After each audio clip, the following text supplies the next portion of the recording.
Good morning. Ayan, nakita ko yung anak ni Tisay kumakain sa basurahan. Pero pa isa-isa na lang po yung basura dyan guys kasi bawal na po maglagay ng basura sa tapat, sa kanto namin. So yung mga pusa dati kasi kahit papaano nakakakain sa basurahan. Pero ngayon hindi na talaga kasi wala ng basura as in. Hinihintay na po namin dito ang basura na dumating bago kami lalabas ng mga basura namin. Kaya kailangan ko na talaga pakainin sila na hindi ko na dapat kaligtaan kasi magugutom sila. Ayun, naabutan ko may isang basura doon ng anak ni Tisay. Kumakain. Sabi ko dito ka na kumain. Ayun, medyo alof kasi yung batang yan.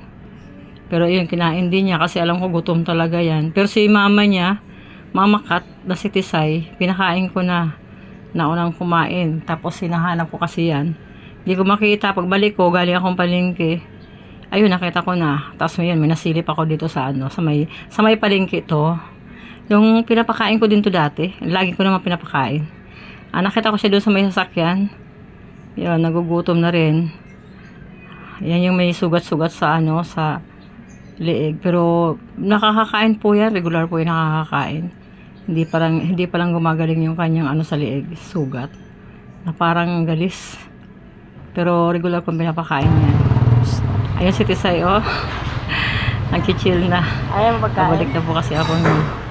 Ayan, nag-chill na siya. Pero pag makita ko yan, hindi mo ako titigilan yan. Sumusundo sa bahay. Sinusundo ako sa gate. Kaya hindi ako piling kumawala kay Tisay. Kaya minakain ko na rin ulit. Thank you for watching guys.